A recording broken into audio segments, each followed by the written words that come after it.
o contexto do surgimento desse programa foi exatamente a crise nacional do soro antiofídico, onde houve o fechamento do laboratório Sintex do Brasil, que era o principal produtor de soro. O Instituto Butantan, Vital Brasil e Ezequiel Dias produziam uma pequena quantidade desse soro e a Sintex do Brasil é que produzia a maior quantidade. A partir de determinado momento, eles resolveram, talvez que não seria interessante economicamente, e eles fecharam essa linha de produção. Como os acidentes por animais peçonhentos continuavam acontecendo e não tinha soro suficiente para todas as pessoas. Então, o contexto de criação do Programa Nacional de Ofidismo foi exatamente a crise nacional de soro. Em 1987, ele foi expandido para o Programa Nacional de Ofidismo em Animais Peçonhentos e, posteriormente, para o Programa Nacional de Controle de Acidentes por Animais Peçonhentos. Aníbal vai contar melhor esse começo, mas a informação que eu tive de um trabalho do Dr. Tales de Lema, da Fundação Zoobotânica do Rio Grande do Sul, é que ele teria tido essa ideia. Depois Aníbal complementa. E foi imediatamente apoiada, né, por pesquisadores do Instituto Butantan, Aníbal do Vital Brasil e a Fundação Ezequiel Dias. Pode passar. Bom, o objetivo da criação dos núcleos, né, era produzir veneno para os laboratórios produtores de soros antipeçonhentos, o Instituto Butantan, Vital Brasil e Ezequiel Dias, formar coleções regionais de serpentes, porque a uma altura dessa o Ministério da Saúde se deu conta de que não tinha informações suficientes sobre o acidente e sobre a distribuição dos animais no país. Então, para se instituir um Programa Nacional de Controle, para se instituir um programa de política pública, ele não tinha esses dados. Então, a implantação dos núcleos de ofiologia, né, foi nesse sentido, nessa direção, de que não só tivesse serpentes que pudessem abastecer de veneno essas instituições produtoras, como também formar as coleções regionais de serpentes e dizer onde as cobras estavam, né? Quase onde as cobras dormem. Mapear as serpentes, principalmente essa importância médica no país, levando-se em consideração os aspectos regionais, que em 1982, João Luiz Cardoso já falava da importância dos aspectos regionais, ou seja, o que acontecia nesse eixo Rio-São Paulo, Belo Horizonte, não retratava o que acontecia nas outras regiões do país. E, como eu já falei, o contexto foi a crise nacional de soro em 85, com o fechamento da Sintex. Bom, foi criado, juntamente com o Programa Nacional de Ofidismo, o Programa Nacional de Autossuficiência em Imunobiológicos. Primeiro com o Dr. Ciro, que eu já não peguei, Aníbal, né? Não peguei a fase do Dr. Ciro, já quando nós passamos a integrar os núcleos regionais de ofiologia em 1992, já era Dr. Francisco Anilton. E o objetivo, como objetivo básico, era compreender o problema em todos os seus aspectos, através da criação de comissões de estudo. E aí foram criados vários grupos de trabalho, entre eles o Distribuição Geográfica de Serpentes. Nesta época, quem que representava a Bahia era Deise do CIAV, certo? Nesse começo. Pode passar. Bom, foram criados 8 núcleos de ofiologia, mais o do Instituto Butantan, que não era exatamente considerado um núcleo, no Instituto Vital Brasil, Aníbal, a Fundação Ezequiel Dias, Aníbal me corrija se Gisele foi a primeira. Não, pronto, então você já... Eu fiquei realmente na dúvida, imaginei que ela não tivesse sido.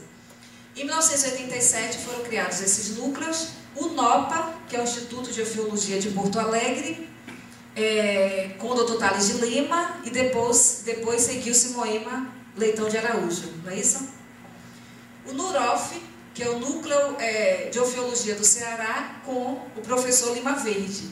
O NORMAT, que pertencia à Secretaria de Saúde do Mato Grosso, com Luiz Augusto Porto. Eu também não sei se ele... A referência que eu tive é que ele teria sido o primeiro. Luiz Augusto. Chegou a participar, antes já tinha, né? Do Mato Grosso do Sul. Entrou depois. E o Núcleo de Animais Peçonhentos. O Mato Grosso tinha, ia lá,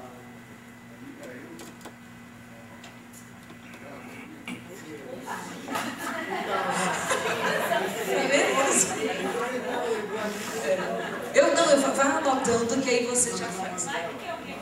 Giuseppe também. Eu quero saber onde é que Giuseppe entrava nessa história. Eu também quero saber a história. Giuseppe, o José daqui a pouco você senta aqui, viu, para contar. E o Instituto de Medicina Tropical na Universidade Federal do Amazonas com o professor Paulo Burrac. Pode passar.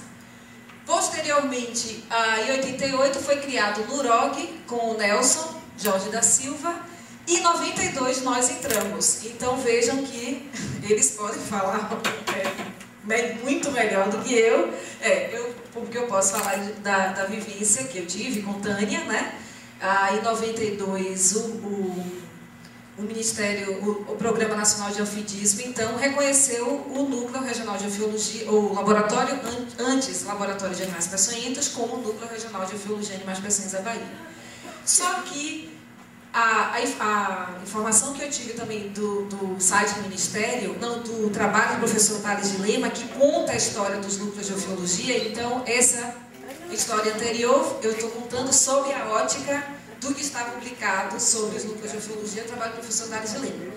Existe a informação de que em 1988 existe um projeto, aí Ana pode falar melhor sobre isso, da implantação do núcleo aqui na Bahia, que acabou não acontecendo, essa implantação, tá? Em 1988. Bom, as fotos, né, que eu tenho, Aníbal não sabia, mas ia ser convidado mais, de algumas fotos, eu trouxe essa que foi da reunião que nós fizemos em Campo Grande. Aníbal lembra? Eu tô atrás da foto, tirando a foto. E aí, a Tânia lembrava dessa foto? E aí tem o Dr. Thales, vou falar da esquerda para a direita, o Dr. Thales de Lema, o Dr. Lima Verde, Thales de Lema já não estava, aí já era Moema Leitão. O professor Lima Verde, aí isso, que é da Federal do Ceará, e que se aposentou, e hoje quem está é a doutora Diva Borges Nojosa, ela que é responsável pelo núcleo atualmente. Depois é Gisele, da FUNED, Luiz Augusto está ali atrás, o Wilson Fernandes do Butantan, ali é Marcelo Santa Lúcia? É o Elson o Helder de Goiânia, exatamente. Moema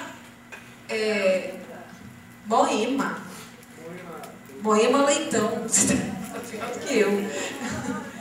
Não, calma, não. Paulo Bonheim, Tânia, Francisco Anilton, não, o de preto, Aníbal, quase não mudou nada, e Argolo, tá? Marcelo Santa Lúcia, exatamente. Você lembrava dessa foto, Aníbal? Não. Do Marcelo, Isso. Então, essa foi uma das reuniões que nós tivemos para atualizar o manual de animais peçonhentos, né, que foi publicado em 99, com os mapas errados, que Aníbal teve o maior trabalho de refazer, né, os mapas, de mudar, inclusive com a Cascavel aqui em Salvador, enfim, vários dados que foram atualizados, e que na hora da impressão, ao invés de eles pegarem os mapas atualizados, que Aníbal sempre foi o desenhista do grupo, ao invés de pegar os mapas atualizados de Aníbal, eles publicaram os mapas antigos que existiam. Então, o que nós, até hoje, a última publicação que houve do Ministério da Saúde sobre animais peçonhentos foi em 99, com uma reimpressão em 2001.